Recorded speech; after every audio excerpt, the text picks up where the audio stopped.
જ્યારે કોઈ પણ વ્યક્તિ, વિષય કે વસ્તુ કૃષ્ણને આશ્રિત બની જાય છે, કળિયુગ એને સ્પર્શ કરી શકતો નથી.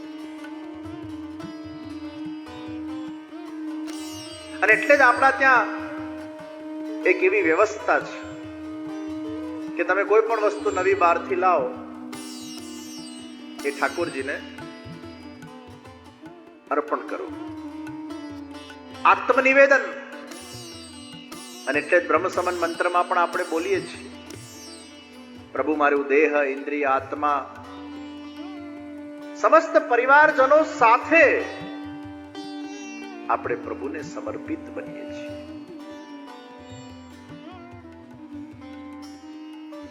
નવી વસ્તુ લાવો અને પ્રભુને તમે અર્પણ કરો અને પછી એ પ્રસાદી તમે ધારણ કરો.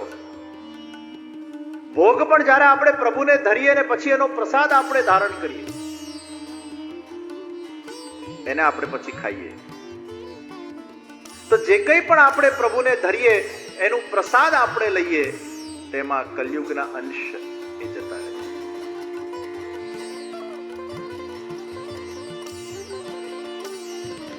તો સ્ત્રીમાં કલયુગ, સ્ત્રી પ્રતિની ખોટી નજરમાં કલયુગ છે, સ્ત્રીમાં નથી.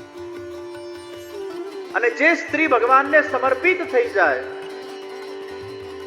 જે સ્ત્રી ભગવાનની ભક્તિ કરતી હોય, જે સ્ત્રી સત્સંગ કરતી હોય, એમાં કળિયુગ ન હોય. ઘણા બધા લોકો એટલું બધું સોનું પહેરે.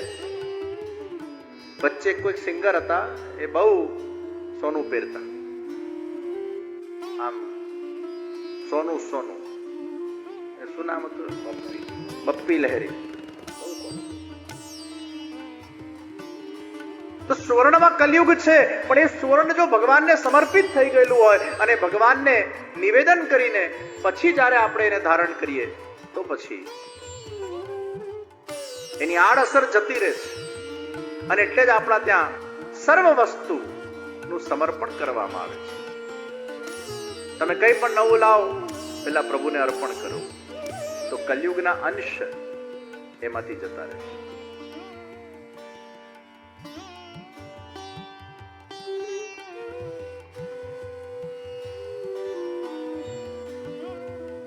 તો કલીને આ 5 જગ્યાએ સ્થાન આપવામાં આવ્યું. સુવર્ણમાં કલયુગનું સ્થાન.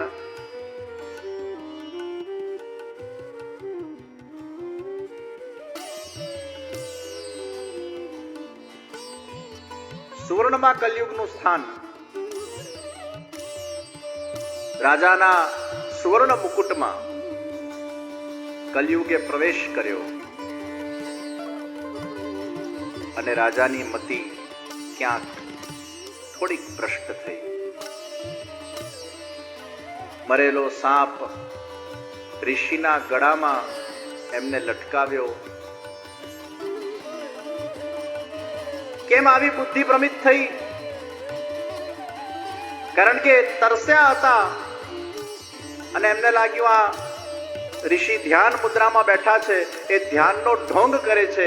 આ જ કળિયુગ મિસઅન્ડરસ્ટેન્ડિંગ પેદા કરે કે જે સજ્જન હોય એને એમ માને કે આ દુર્જન છે, અને જે દુર્જન છે એને એમ માને કે આ સજ્જન છે. સજ્જનને ઘણીવાર દુર્જન બનાવી દે ને દુર્જનને ઘણીવાર સજ્જન બનાવી દે. ક્યાંક ભૂલ કરે.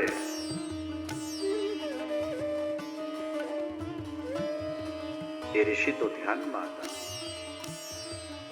પરીક્ષિત જેવા રાજા પરીક્ષિત પણ આ પ્રકારની ભૂલ કરે, પણ કરી. કેમ? કે સુવર્ણમાં ક્યાંક કડીનો પ્રવેશ થયો. તરત એમની મતિ ચક્રાઈ. ઘરે આવીને જ્યારે સોનાનો મુકુટ કાઢ્યો ત્યારે પશ્ચાતાપ થયો. અને આ બાજુ ઋષિપુત્રએ શ્રાપ આપ્યો કે જેને પણ મારા પિતાના ગળામાં આ મરેલો સર્પ નાખ્યો છે, જેને પણ આ દુષ્કૃત્ય કર્યું છે, એને હું શ્રાપ આપું છું કે 7મા દિવસે તક્ષક નાગ એને કરડશે અને એનાથી એનું મૃત્યુ થશે. परीक्षित राजा घर पर आकर रोने लगे. એમનું હૃદય વેદનાથી ભરાઈ ગયું. આમે કયો અપરાધ કરી નાખ્યો? તમે અગર સજ્જન હો, સારા વ્યક્તિ હો, ભક્ત હૃદયના વ્યક્તિ હો અને કદાચ તમારાથી કોઈક એવા કાળમાં કંઈક ભૂલ થઈ જાય પછી તમને એનો ખૂબ પશ્ચાતાપ થાય. તમે ખૂબ રુદન કરો છો, આ મારે નતું કરવા જવું અને મારાથી થઈ ગયું. અને પશ્ચાતાપની અગ્નિમાં તમે બળ્યા કરો, બળ્યા કરો, બળ્યા કરો અને પ્રાયશ્ચિત કરો. તમારા પશ્ચાતાપની અગ્નિ જે પાપને ભસ્મ કરી નાખે. અને યાદ રાખજો, પ્રાયશ્ચિત વગર અગર તમે ગંગા સ્નાન કરો, એ ગંગા સ્નાન પણ તમારું ફલીભૂત થતું નથી. નહીં તો પછી માણસમાં પાપ વધી જશે. કંઈ પણ ખોટું કરો, ગંગા સ્નાન કરો, ખોટું કરો, ગંગા સ્નાન કરો, ખોટું કરો, ગંગા સ્નાન કરો. તો આ ગંગા સ્નાનથી તો હજી પાપ વધશે. કે ગમે તે ખોટું કરો ને, આપણે તો ગંગાજી છે ને, ક્યાં વાંધો છે? દર વર્ષે જેમ ગંગામાં નહીં આવીશું, આખું વર્ષ પાપ કરીશું અને છેલ્લો દિવસ ગંગામાં એટલે બધા પાપ ધોવાઈ ગયા, એવું થોડું થાય? એક જણાએ કીધું, ગંગાજી તમારામાં તો બધા પાપ ધોવે એટલે તમારામાં બહુ પાપ. ગંગાજી કે હું કઈ પાપ રાખતી નથી, હું તો સમુદ્રને આપી દઉં છું.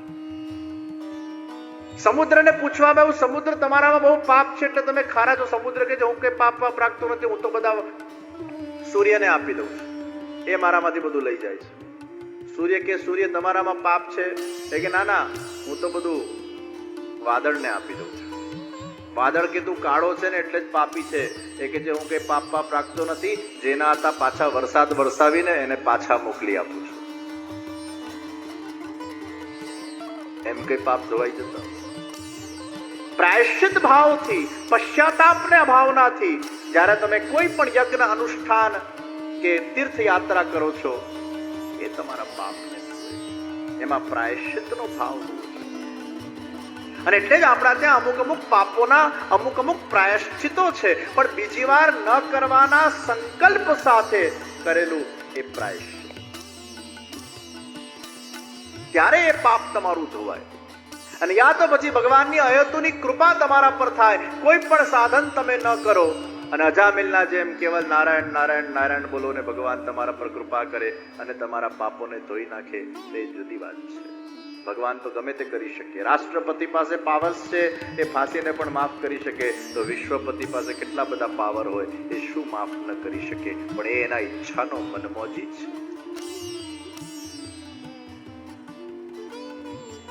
તો પરીક્ષિત રાજા ધ્રુસકે રડવા લાગ્યા છે. સમય બગાડ્યો નથી. 7 દિવસનો સમય મળ્યો છે પરીક્ષિત રાજાને. પરીક્ષિત રાજા આપણા કરતા વધારે ભાગ્યશાળી છે. એમને નોટિસ તો મળી, આપણને નોટિસ મળવાની છે. ક્યાં ઊંઘતા ઊંઘતા પહોંચી જઈશું ખબર જ નહીં પડે. પરીક્ષિત રાજા પાસે તો 7 દિવસનો સમય મળ્યો છે. એટલે એક વસ્તુ નક્કી થઈ ગઈ કે 7 દિવસ જીવવાના છે. અને આપણે કાલે જીવીશું કે નહીં જીવીશું એની શું ગેરંટી ભાઈ? આપણે કોરોના કાળમાં જોયું, કેવા કેવા યુવાનો યુવા અવસ્થામાં મૃત્યુ પામ્યા. જીવનનો ક્યાં ભરોસો છે? આપણી ક્યારે સાસો રોકાઈ જાય, કયો દિવસ આપણો છેલ્લો દિવસ હશે આપણને ખબર નથી. ક્યારે આપણું મૃત્યુ આવશે આપણને ખબર નથી. અને એટલે રોજ ભગવત સત્સંગ કરવાનું છે, રોજ સંકીર્તન કરવાનું છે, રોજ સ્વાધ્યાય કરવાનું છે, રોજ સત્કર્મ કરવાનું છે. ડેલી બેઝ પર આપણે ભગવાનનું નામ લેવાનું છે. કારણ કે એમ માનવાનું, કદાચ આજે મારો છેલ્લો દાડો હોય તો, અને છેલ્લા દાડે જો મેં ભગવાનનું નામ નહીં લીધું હોય તો મને ભગવત પ્રાપ્તિ નહીં થાય, ભગવત ધામ પ્રાપ્તિ નહીં થાય. આ રોજ મારો છેલ્લો દિવસ આ ભાવ રાખે. પરીક્ષિત રાજાને 7 દિવસ મળ્યા છે સમય બગાડ્યા વગર.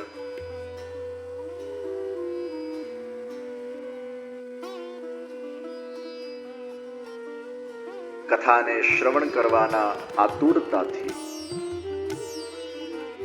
પરીક્ષિત રાજા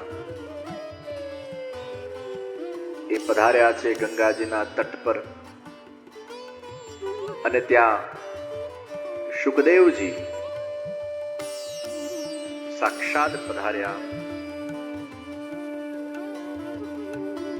શુકદેવજીનું સર્વે સ્વાગત કર્યું.